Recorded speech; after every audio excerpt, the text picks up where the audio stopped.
right up, let's laugh and fight. Heroes rise and fools take flight. Power levels, stats don't track. Plot armor's got my back. Masked ideals, a hollow prize. They rewrite fate with painted lies. Stripped of soul, the stories break, but legends stand, no force remake. The jesters act, no need to frown. Flip the script, we turn it around. Laugh at the hype, roll with the fun. If I'm the punchline, the joke's just begun.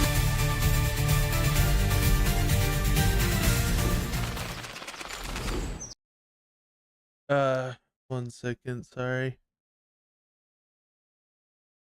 Just like that. Alright. 1 second, let me just put out some pings. Or some posts.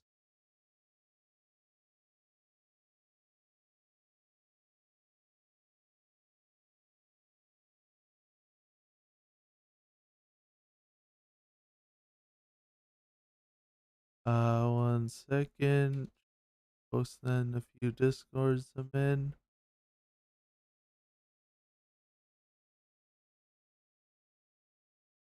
Alright, that should be it. So a few things. We're gonna be covering some Windrose stuff, a Fleekazoid video, and then this video is what I'm really looking forward to, because I don't plan to play the first Arknights game, so probably for the best I learned some stuff through videos. So I'm gonna be, I got recommended this by someone else to cover it, so apparently this guy is it's for the only Arknights lore you need newbie edition. So 1 second, let me just make sure. I should have posted in my own Discord, right? Oh right, I'm not paying for that service anymore. Fuck it. Alright, let's get started with the first. Actually no, I wanted to show something on stream. So I am getting a VTuber model made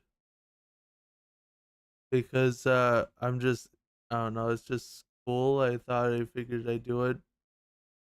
But let me show you the progress of it so far.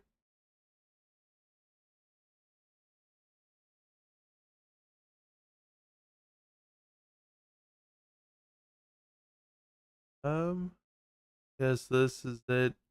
I wanted to get it based off what was it? The Iran cars from Bleach.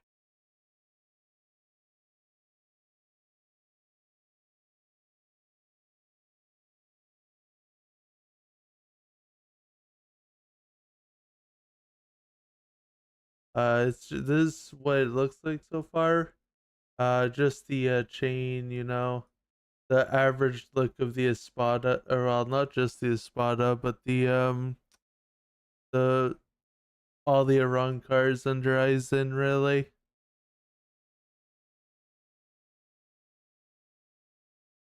I wanted to go for a pale white like skin color because I like Ukiora a lot and I like his like grayish like look to him.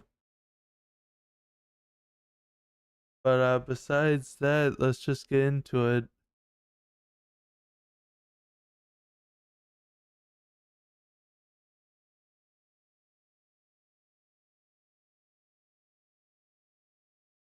Second, let me go ahead and up over here.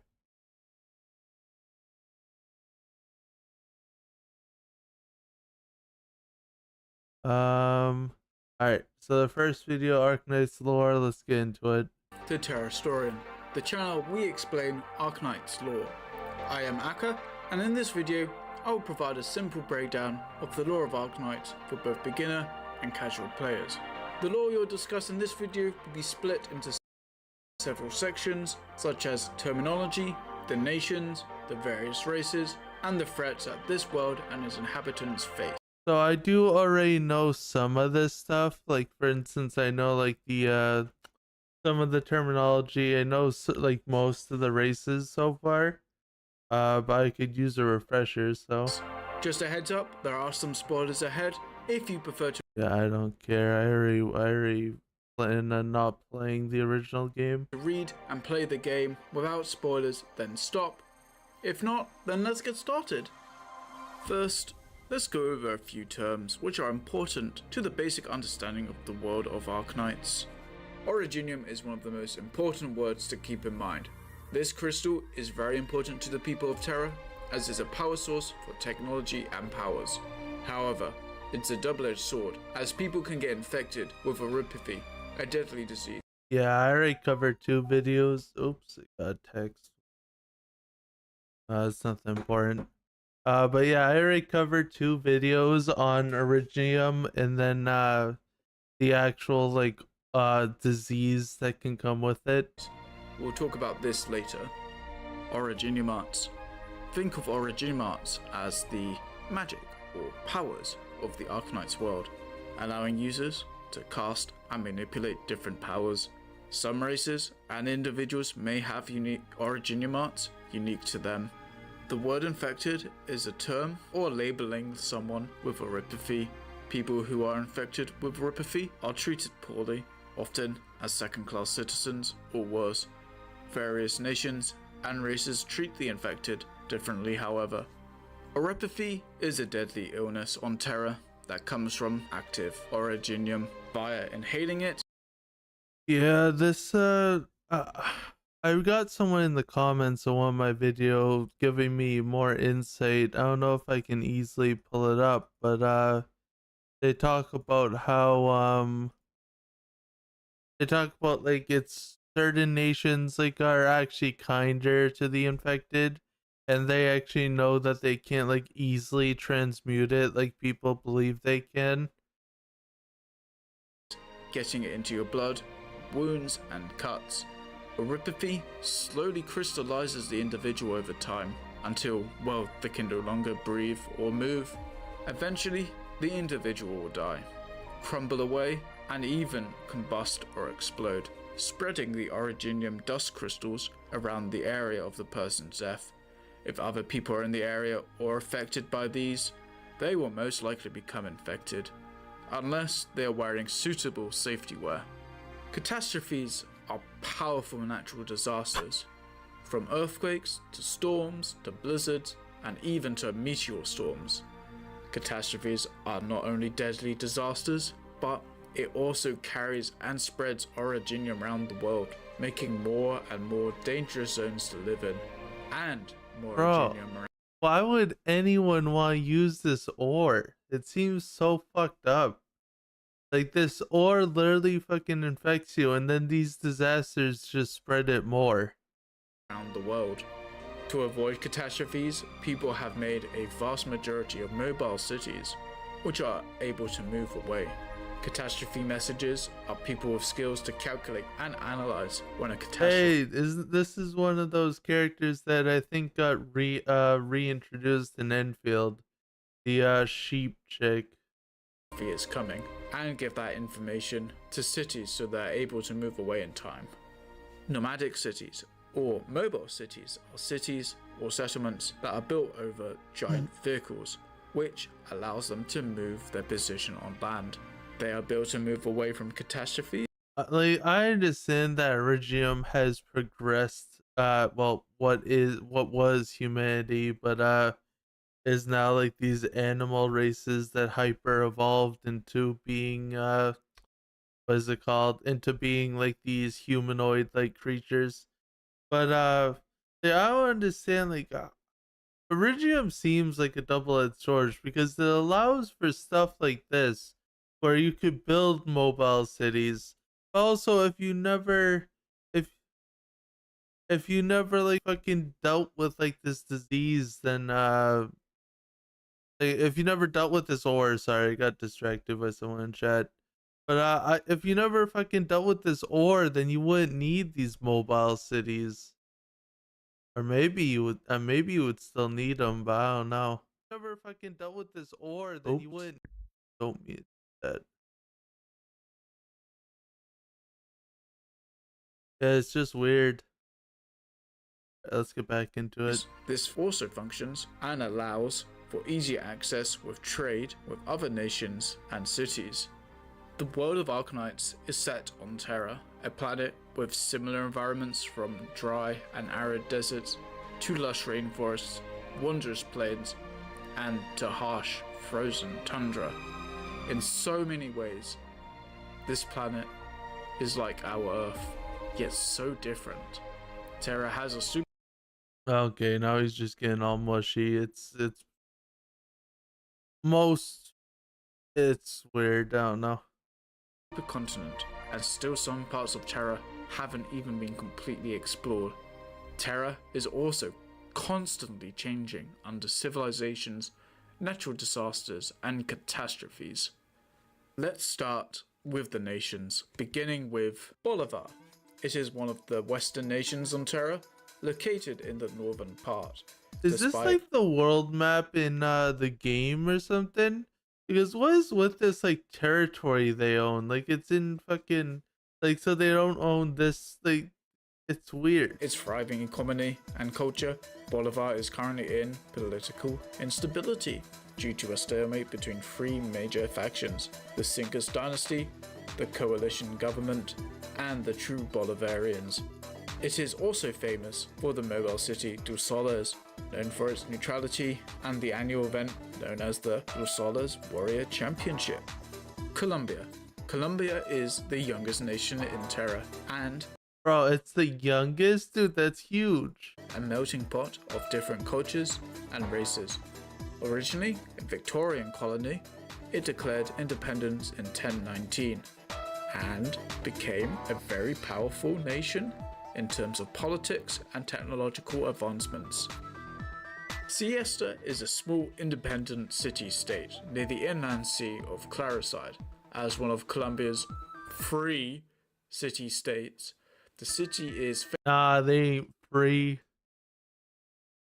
famous for its touristic patronage, beaches, and the annual Obsidian Festival, Terra's most famous music festival.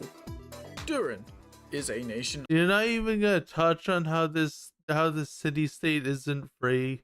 Come on, you gotta touch on it. underground. Not much is known about this location, however, it's home to the Durin.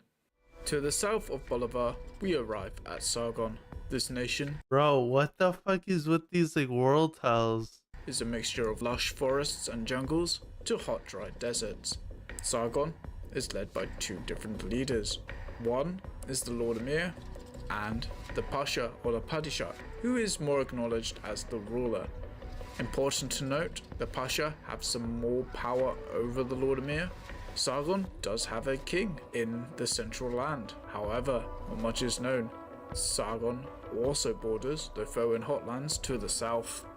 Minos is one of the smaller nations, with a culture revolving on hero cult, mainly the 12 heroes of Hymno. Bro, it's literally fucking Mount Olympus. The fuck? Minos was at one point colonized by Sargon between the years 917 and 1040. I don't know if this is taken from the game, but it does look like they built it based off of Greek culture. While they broke free, they've often been harassed and raided by Sargon forces from time to time. Kajerag is a landlocked, secluded nation which is surrounded by a massive mountain range and protected by the goddess Fermat Kajergranda. I hope I'm saying that right. Its She's cute, I guess. neighboring nations are Colombia, Victoria, Kazmish.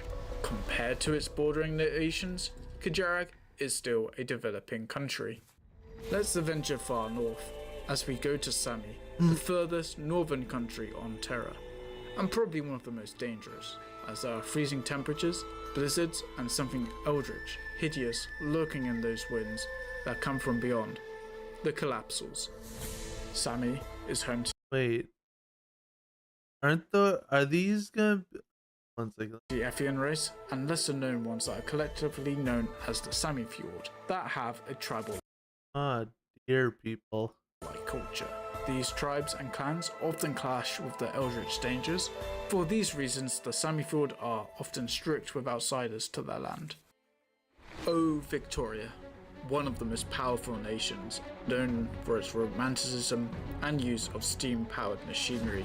Despite being ruled by a monarch, either from the Draco or the Aslan race, Victoria has been passing through a succession crisis for the last 2 decades, as both races Bro, my money's on the dragon people winning. fight each other for the power. The Dukes of Victoria, on the other hand, have been looking for a chance to seize the throne. Victoria is currently one of the nations involved with the main story. Bro, is it why that's called Londonium? Is this just the Duke of Wellington? Is this all just fucking that is literally based on fucking it's just 1-to-1 for what's it called? The UK, huh? Fuck my back. The majority of Casimir territory is dubbed the Land of the Knights, is covered by grassland and home to the knightly Kuranta for generations. Despite its chivalrous and heroic origins, however, Casimir has become a nation plagued with greed and corruption, using the title of knights and their tournaments to make money and power. Iberia is a coastal nation by the Southern Sea, formerly a powerful maritime empire. They once had the most powerful navy fleets. However, this strong nation was brought down by a devastating and mysterious disaster known as the Profound Silence, potentially created by worshippers. Damn, so fucking a cult summoned a tidal wave. And threats from the deepest depths of the sea. Oh, these the Angloid or whatever? Fucking that. Also, I guess I remember watching a video off stream. I was like, these things are also Angloid that appear in Enfield. Iberia since then has struggled to recover Or and something remain distant from similar, I other don't know. nations. Following the Profound Silence, Iberia has established a religious order known as the Inquisition, which was previously known as the Church of Iberia. The church was reorganized by Saint Carmen to combat the threats from the These aren't the angel races. sea. Laterano is a small nation and sacred homeland to the angelic trigger-happy race Sancta. Yeah, the angels. Laterano is a nation where the Sancta found a safe homeland away from their sibling race, the Sarkaz, despite their long-lasting feud and dark past. Yeah, fuck those demons. Kill them all. The Laterano of today is very energetic, open-minded, and known for its dessert culture with the Pope as their Man, what fucking weak-willed bitches. leader. Laterano is famous for its religious beliefs, Laterism, and the Laterano Church that acts as the government, dealing with numerous state affairs. Aside from the Sancta, They turned it from fucking warrior fucking religious people to fucking people who whatever. also it's home to the fine. Liberi population, due to their diplomatic relationship with Iberia in the past. Lefania's neighbouring countries are Victoria, Casimir, Eurus, Syracuse, and Laterano. This country is famous for classical music, use of Originium arts, arts-based technology, and musical arts. Lefania was once ruled by the greatest caster in history, the Witch King, who was later overthrown by the twin empresses. It is home to the Caprine race, which makes up Goats. a majority of the population. A nation south of Yan and Casdel, known for its mining operations and industry, is Rimbiliton. Rimbiliton has one of the 3 biggest orogenium veins running underneath it. Due to its constant mining operations, the residents of Rimbiliton are very vulnerable to oropathy, and while they are highly discriminatory to the infected, Rimbiliton is known to see its people nothing more than labourers and workforce. Syracuse Damn, so it's like the fucking people in what is that game called? Outer Worlds or is whatever. the land of the Mafia and the fangs and howls of the prominent race, Wait, Mafia. the Lupo and some Volpo. Syracusa has influence from other nations such as the religious beliefs and legal systems from Laterano, technology from Colombia, the Funyun love for music, and the main cultural identity is the mafia tradition that comes from the ancient Syracusa and the 12 families that govern the nation. Base mafia faction, that's pretty cool. The families themselves are under supervision from Signora Cecilia, which makes her the real head of state. The ancient land of the Sarkaz, Kazdel. This worn-torn nation is home to the native Terran race, the Sarkaz, which was built thousands of years ago by the first. The Sarkaz, I think, if I remember correctly, are the faction that are like different forms of what is it called? Like mythological stuff like Cyclops and shit, I think. Sarkaz Lord of Fiends. Alright, The sad that state might of not be Kazdel it. is due to the nation being perpetual conflict, not only between the Sarkaz and the other nations, but also the infighting among themselves. Kazdel has been destroyed and rebuilt numerous of times in the past. The true Kazdel today is where the Sarkaz can finally have a place called home. Before there were any concept of countries, the Sarkaz back then, known as the Tizak, considered Kazdel their world. Ursus, the largest nation on Terra, and home to the namesake race, the Ursus, is ruled by an emperor. Oh, brother, the bears. Ursus is often known to be hostile, xenophobic to other nations, and known to be horribly cruel to the infected. Bro, not only do they kill infected, but what are they talking about in my Discord? Sorry, I was getting distracted. No, but not only they're racist bears. Well, that's a story for another day. Ursus was once ruled by the Hippogriff Libri, but when they failed to protect the nation, the other dominant race, the Ursus, rose up, rebelled, and took over, and renaming Damn, the mythological fucking Libri got fucked. the nation to Ursus. Ursus is one of the nations that are dealing with the collapsal threat in the far north. Higashi is near the northeast of Yan. Higashi was in a long civil war between the northern and southern courts.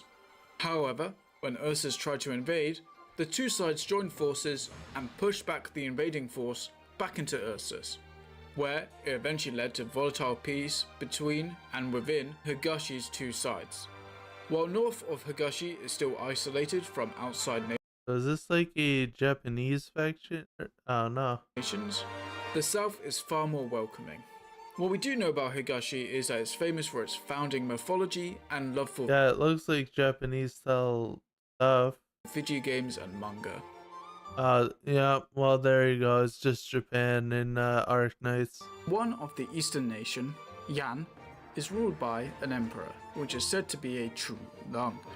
Yan's famous history is that of emperors wanting to overthrow and kill gods, the gods being Fermats. Long ago, an emperor started a war against these gods, believing that their refusal to help the people of Yan, even when misfortune struck, means that they are I unworthy got to a call text. themselves Let gods. me and pause the video real quick. Oh, brother. My phone's just going off like crazy.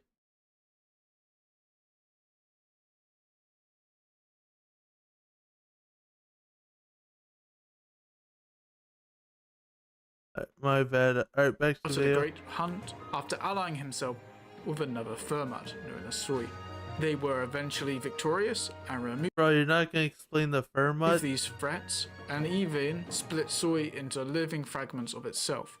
Yan is another nation, along with Sami and Ursus, that has conflicts with the Eldritch threat. Aegir is the only known nation that is under the ocean. Not much is known about it, but it is inhabited by the Aegir race. Supposedly, their technology is extremely advanced, but they are facing a threat known as the Seaborn and potentially the Church of the Deep, a threatening cult that somewhat worships the Seaborn. There is one more nation to make you aware of, that is the Dead Nation of Ghoul. Potentially a technologically advanced nation of its time, Ghoul are famous for their artillery. Interesting. Ghoul Artillery.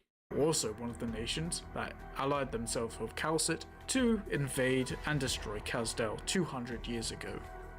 Unlike the other nations, Gaul later asked help from Kazdel to some extent, and even hiring some Kazdelian royal court casters to help them against Lithuanian arms. Gaul was later destroyed in the Battle of the Four Emperors by its former allies and was completely wiped out. There are still some small lingering citizens of Gaul around Terra. Wow, you get fucked by your former allies? That's messed up. But ultimately the nation is completely gone. There are 3 unknown but dangerous locations on Terra. These are the Fernan Hotlands, the Ifni Icefield, and even further north beyond the Ifni Icefield lies an uncharted location, a potentially massive crater within the world of Terra. And that is where we come to the end of the video. I hope you Part 2, Races and Threats. That might be interesting. enjoyed this video, found it helpful if you're a player or someone. Alright, well that gave us a lot of insight into the different like locations and stuff, so that was really cool. Alright, 1 second. Let me go ahead and minimize this. So this is by a guy called Renaissance, and it is the future of Windrose is incredible. The amount of waves being made by Windrose at the moment is kind of impressive on a scale we haven't seen since the likes of Valheim. But this is the indie game that is Yeah, also with I played this a bit on my own, and some of the mechanics are pretty much like Valheim, where like you can like increase your health bar by eating different types of food and stuff. taking on the big leagues. The online co-op pirate simulator that seems to be doing something a little bit different. Now,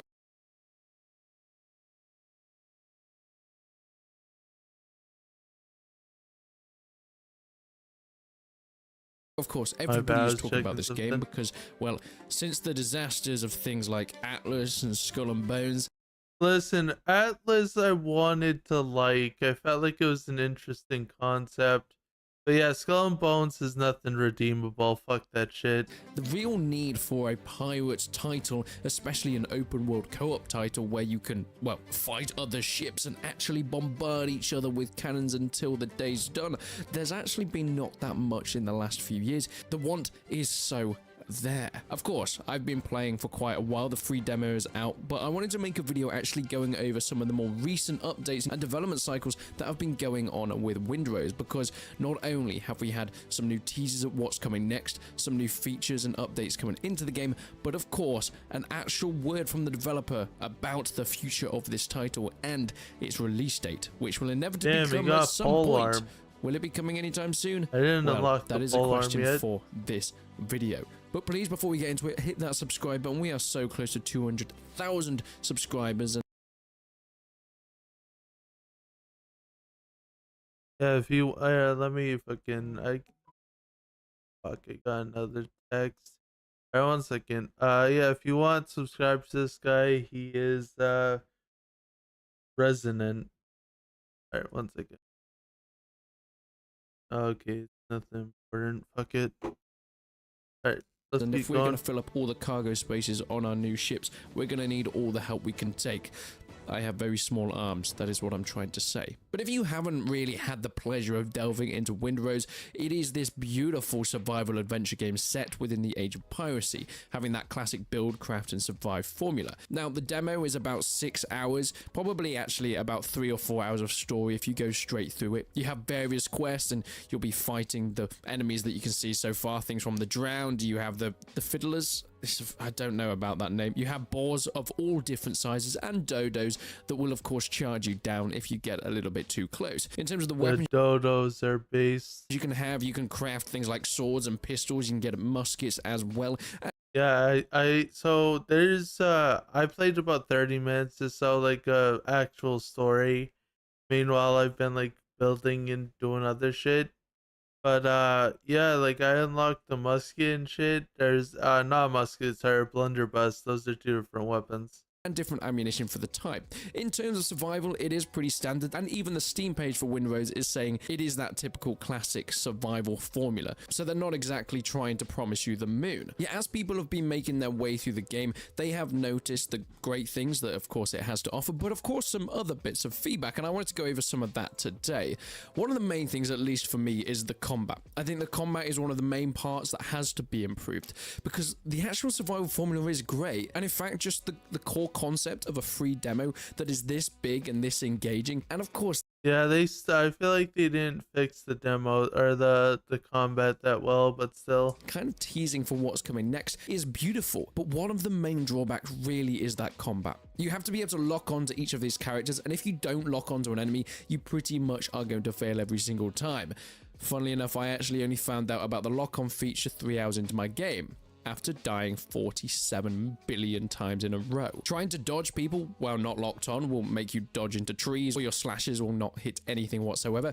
You actually have pretty low armor, so making sure you get the combat down pretty slick in the start is incredibly important. So I really think the developers should be prioritizing it at this Bro, you can hit more than once at a time. Fuck. point in time. Gunplay is fine. It feels a little bit weak. It's not the strongest it possibly could be. The guns, as I guess it comes down to sound design more than physics, don't quite have the punch I'd want them to have, and they don't feel the most important things in the world, unless, well, they do in the case where the combat is slightly buggy and broken, because once again you will die in a few hits, so guns you have to use, but that's not really the way they should work. Guns should be a very powerful optional objective to actually have and craft and go down that route, but the combat and the Yeah, I gotta be honest, guns are a bit of a disappointment.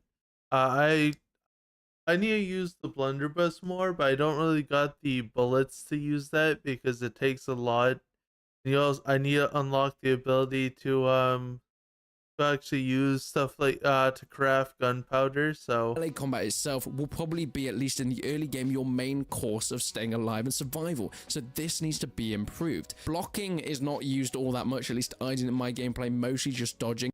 bro, I block all the time. The fuck do you mean? And of course the stamina system, you feel like you're running out of stamina incredibly fast, so when you're slicing, it's kind of a hit, dodge away, hit, dodge away, and the enemies, like you'd expect, have very much of a reformed pattern that they just copy and paste over and over again. Is it terrible? I wouldn't go as far as saying terrible. I've seen some people say it's an awful combat system, but it's not great, and the rest of the game actually is. So this is one thing that I think kind of lets it down a little bit, and if this game is going to get bigger and bigger and bigger, and it is going to be this multiplayer survival pirate game where you're boarding other ships, I think the combat is something that really does need that improvement. Another thing when it comes to some of the feedback that people have been given Damn, you died. is, well, ships spawning. Ships currently just appear by magic, or at least the small ships when you bring them in. I'm okay with that for now. I think that's not really the main issue that this game has. However, when it gets to actually fighting with your bigger ships and your ships sink or they get damaged, they're leaning way too far, I think, into the arcadey nature of it. Using only 20 wood to instantly respawn a full ship feels too simplistic. Or Do I agree with that? I don't think it should cost too much, but 20 wood is a bit low. even when ships sink, they basically just drop into the ground like your nan going down the stairs. I think for a pirate game, the ship battles are a little bit like the combat in the rest of the title. They work, but they're not great. And that is something that is incredibly important. There's no flooding, there's no proper sinking where your ship slowly goes down, you've got to repair it slowly but surely. The shot types aren't particularly different, they don't differentiate themselves to how effective they can be, like taking out sails or taking out certain parts of the ship itself. Disabling ship for boarding shouldn't be lowering the health bar to a certain point, it should just be damaging the sails and destroying the mast like in real life. It feels like they're going too Arcadian things like the ship battle. I don't know. I think that's more. See, I want stuff like was it Sea of Thieves where like you can take down the mast and stuff. But I feel like I think this is made by a double indie developer, I'm pretty sure. So I don't know how I feel about expecting all that like instantly. Also, it's in early access, so maybe they'll add it later, hopefully. And I think in terms of some feedback, that might be a focus. Everything about this game is so incredibly positive.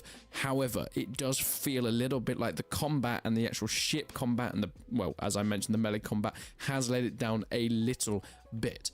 But that's my feedback segment out of the way, so let's actually talk about the future and what's going to be coming on next. And this is where they released, actually, with PC Gamer, a lot of new information. We got the Windrose gameplay trailer. Of course, we got the incredible sea shanty music, but one thing I thought was very interesting are the new weapons. Something I thought stood out a little bit, actually, was when this guy was fighting, of course, the Thorn Fiddler, he's using the new greatsword. This thing seems to not do a ton of extra damage, and the dodo was called a foul in this, so I'm thinking this is an older version of the game, maybe even when it was called Crosswinds, because if anyone's unaware, Windrose used to be called Crosswinds. It was changed a few months ago. Now, I'd really love something like this two-handed weapon. We can see the greatsword is coming in, a heavy two-handed cleaver. Yeah, I got one of those before on an old save, so pretty much, yeah, that's already in the game, I think, at this point. With far more impact and crowd control potential. We're excited to see the builds you create around it, which means you will probably get some great customization. We then go on a little bit further to see some of the new extra designs on ships that you're going to be able to get, and this looks, the UI looks quite a little bit different to what we get. So either this is an older version, or more likely this is a newer version, because yes, we've got boss battles as well. How incredibly exciting. We also have a bill hook here, or maybe a poleaxe. This is actually a poleaxe, I think. We've got a longer club. We've of course got our blunderbuss, which will be coming into the game. We can actually see there's a little bit of information. Yeah, the blunderbuss is already in the game at the moment. Sometimes getting close and loud is the fastest path to survival, especially when a greatsword isn't quite quick enough. And then of course you've got the grenadier enemy type. You didn't think danger would evolve, did you? More firepower in your hands means more explosive threats in your way, because I think, as far as I'm aware, we're going to be getting grenades to be able to fire, and of course, well, the grenadier type enemy is going to be able to fight with grenades, so they're going to be a little bit more dangerous, and all of this is going to come into the multiplayer. But with these updates is going to include the updated map, cleaner visuals. Yeah, I don't know about the updated map, but pretty sure they're like, it's like procedurally generated, I think. Richer detail, and of course a look more fitting for explorers. There's going to be place markers as well with chart routes, and this means you're able to actually plan on places you're going, especially when you're playing multiplayer. We've got a couple of extra screenshots with the greatsword and the blunderbuss as well. A bit of a tease of what's coming in 2026. But it goes a bit further because we get... It is 2026. Oh, this video is really old? Fuck, I didn't realize this. No, it's a month ago. We're in 2026. The Raging Sales trailer for FanFest. They and say this in tells the us about rest or Tortuga. in 2026? I don't know. With new locations, weapons, and buildings. Now, actually, if we delve into this, of course, we have more sea shanties. I love the designs on these new ships. We can see at the front of the ship the well, I guess the statues that you put out the front. The face of the characters still look a little bit gormless, but I'm sure that will change in time. And of course, Tortuga, which we haven't really had within the demo, an actual place of civilization that seems to be haunted with ghouls and the drowned around the area, but of course with more NPCs that we can interact with and mines that we can get into. Of course, the copper mines are really the main aspect of the game, but I'm sure we'll be able to see a little bit more of that in the... Copper the only mines in this game? Because if that's still in, if the copper mine is in Tortuga, then is that the only type of, like, I think I saw there was iron and steel and stuff. Future. It does actually look like this main aspect of the game is getting bigger and bigger. And in fact, I think this game has been a lot more developed than we've seen even in this demo. It might seem big, but I mean, look at all the talents that you can unlock. And then what's more is the amount of new enemies. We've got the plague thralls here, which are some gooey, blobby, goddamn monsters within, I'm assuming, part of Tortuga, but the cursed swamps area as well. An extra quest that we're going to get with them. But not just that, if we're unlocking more traits, we can use them, and the new blunderbuss that we haven't quite got our hands on just yet, to fight things like these sailors and of course the sergeant sailors. We have like bandits and outlaws within the demos, but once again, this is getting even deeper into where this is going. My thought is that the demo actually is really just the introduction to Toil Island, and actually when you get back and you kill, you know, Blackbeard's ship, it will open up the rest of the map and a ton more content and areas for us to explore. Boy oh boy, they have started releasing a lot. But this brings me on to the biggest PC Gamer article we've had so far. Just a few days ago, they released this saying, please let us cook more. The Windrose developers aren't ready to give players a release date just. Okay, well, if he's going over the release date and stuff, I don't really care about the rest of the video. I thought this video was a bit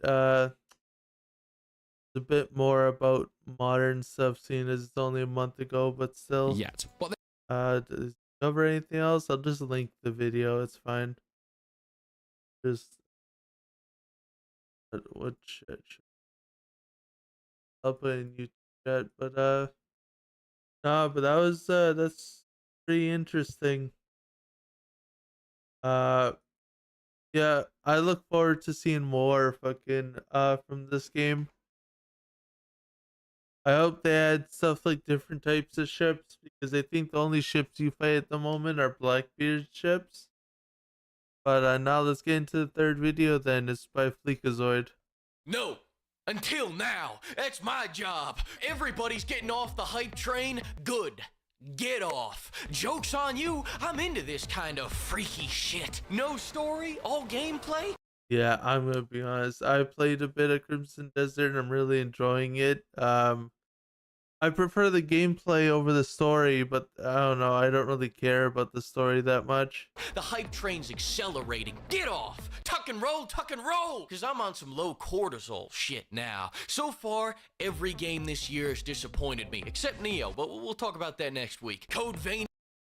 Neo, I think that was the what was it, the samurai game, I'm pretty sure, or not samurai, it was the either ninja or samurai or something. Nia was bad. Requiem made me do this for the first 6 hours before. Yeah, I heard good things about Requiem, but I don't know if it's good or not. I'm not a big fan of Resident Evil games. Or I could do the good part of the game. What do I do? What the fuck?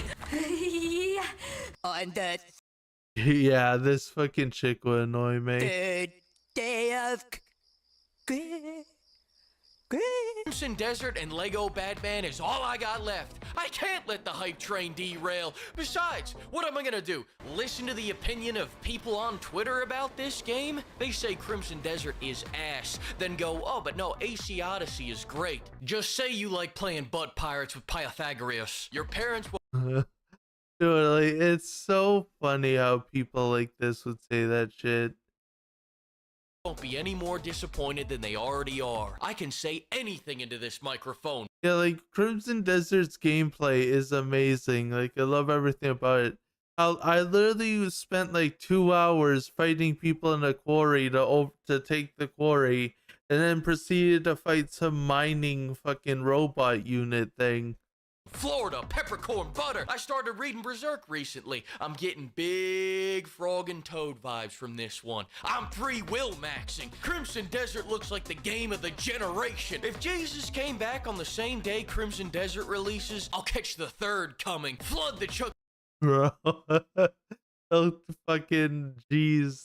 I don't know if I'd say that. Cheeses without me, J-Man. Crimson Desert's only happening once. I'm on some hope core shit. Most new releases are 10-hour games. I really want to unlock the dragon and the fucking dinosaur you can ride. Games stretched into 1,000 hours. This looks like a 1,000-hour game packed into 100 hours. I think I get this feeling because Crimson Desert was built as an MMO originally, but then they condensed it into a single-player game, removing the cash shop and adding even more content to be unlocked through gameplay instead of MasterCard. You wouldn't catch Tencent doing that. If Tencent started doing that, they'd turn into 10 pennies. Give me some! Take it back! My big problem with this game is that they want me to think. Everything has been lost in translation. Yeah, like they don't like. I understand they hold a little bit of your hand, but it's a lot less than a lot of modern games. The Koreans did not give us a single tutorial. Good. I'm a dumbass begging to be lost. Give me something to overcome other than my boredom. Games these days are so soft, sometimes I'll put a blindfold on and walk a mile into the woods with no GPS just to see if I can find my way back. You know what I'm talking about, pimp? You don't gotta get hard if you stay hard. But this game isn't even hard. I'm hard. I'm coming into this game like it's Project Zomboid or System Shock. The Project Zomboid is a really good game. I love it. Zombie fucking sandbox. story is gonna be the one I make through the wealth of mechanics at my disposal. But if you're looking for a story, I've got the perfect game for you. You're gonna love it. I keep forgetting what this game is called, but if you look up Lesbian Night, you'll see a lot of better results, and then toward the bottom of those results, you're gonna see something that makes you sad. That's how you know you found it. This game was so fucking bad looking. It looked dog shit. Why you go buy that? You can use Pimp to get 10% off this big titty shirt? That's the kind of sick, twisted shit I'm into. Crimson Desert's combat is what excites me the most. Look at this. I can use enemies like a springboard. I can suplex them off a cliff. I can hit them with a lariat. When I wake up in the morning rock hard, I don't have to wonder what I was dreaming about. I know I was dreaming about Bro, the fighting in it's so good. Crimson Desert's combat. This combat excites me because of combos, Dynasty Warrior level body counts. Yeah, that's one thing I really love about this game. Is literally there's so many enemies, but people want to complain, oh, it's fucking it's a auto click or whatever bullshit. But nah, fucking like let me literally fucking fuck people up with lariat and stuff. That's the funniest shit ever. And the enemies all attack at the same time. You wouldn't believe how many trash control schemes I can forgive when you let me hit an RKO on a medieval knight. We've got early reviewers rage quitting the game because they didn't want to learn combos. These aren't even that hard. I don't think you even know what a bad combo really is. Notice something else? No health bars in this honky tonk. One of the most annoying things about AC Shadows is spending an Olympiad hacking down each enemy, because that's no rice farmer. That's a level 50 rice farmer. Bro, yeah, I hate that about modern fucking what are those games called? Assassin's Creed. They added health bars and shit when before you could literally one-shot people if you snuck behind them. Nah, now you gotta fucking level up your bullshit, the level your assassin skill up or some shit like that. It's dog shit. He doesn't wait for the rice to grow. The rice waits for him to grow. Listen, if it's not your thing, more power to you. But beating off 100 guys at the same time, that's the sick shit I'm into. In a fight, right? Bro, that's a bit much. Of course, pal. Whatever you think is best. You know what else? Patent infringement is the sick shit I'm into. Crimson Desert takes so much from so many different games. It's like those Newground games where you play as Mario shooting strippers. It reminds me of this little game that asks the innocent question, what if Pokemon had slavery? Summer Power World is another. I love Power World. It's another game I'm into that literally fucking it's so good because it literally is just Pokemon with slavery. It's fun. coming to this game looking for a story. Some people should be pushed off for stories. Don't come to me talking about this story bullshit when I'm suplexing a man off a cliff. You want a story? Read a book. I bet you shit talk Pac-Man because there isn't enough daddy issue subtext. That's what Miss Pac-Man is That's funny. Fuck. for. Now this Who would want to play Miss Pac-Man over Pac-Man? Come on. game focuses on gameplay over story. No, fuck out. Oh, man, what am I gonna... Why, God. Most movies don't even have good stories. Let's focus on what matters. I just found out we can play rock, paper, scissors. This could be a 2,000-hour game. Let's play rock, paper, scissors. No crying if you lose. I won. Oh, fuck. I take that back. We got a nagging wife? 4,000-hour game. Unquestionable. A lot of stuff is wrong with this game. I will say some of the bugs are a bit funny. But 3 days after release, they're already fixing Yeah, that's it. Yeah, well, he's bringing up, yeah, they literally are fixing it. Meanwhile, it takes Bethesda years to fix Fallout 76. What is this bullshit? all of it, every last ounce of it. And I know you like games that patch biannually, but this is the sick shit I'm into. The game game hasn't been running well on some PCs, and there's just no excuse for these broke gamers. This guy can't run it with a 5090? There's your problem. Broke gamer alert, broke gamer alert. You should have gotten your queen to buy you a 6070. Drizzle, drizzle. Take your $10,000 PC and go play something your junker can Bro, that's fucked. actually run. Do you think the Nuvo is gonna stop me? Do you think not having a 5090 is gonna stop me? Do you think that plate glass window and the 2 guards standing by the bank door are gonna stop Bro, wait. me? Do you think capital punishment is gonna stop me? Honestly, do you think a little police chase with 1,000 cars behind me and a barricade coming imminently up ahead is gonna stop me from playing Crimson Desert? If I want to play a game, nothing can stop me. That's why I got Kingdom Come installed on 3 different consoles and I still haven't played it. This is a runaway hype train. Get out of the way because it's time for a crash landing. I just played the game for several hours. Is it worth my hype? I would say yes, is worth the hype. Not even a little bit. It's worth so much more. I just punched a tree down, then used that tree to beat up another tree. Kind of a Minecraft knockoff. This is a game for real gamers. Buy your cousin this game for Kwanzaa. You're witnessing greatness. At the end of the day, if there's anything that you take away from this whole debacle, it's that some Bro fell to his death. Get fucked. people have taste and other people play marathons. Bro, marathon. Oh my god. That's already gonna shut down. It's so funny. Alright, what the fuck are you still doing here? The game is out. Get the fuck out of here. Thanks Bro, you should have put the Wilhelm scream, not that whatever scream that was. to the flock of Alright. That was pretty good. I love these videos he makes. Alright, 1 second. Let me check Discord. I got ping. It's nothing.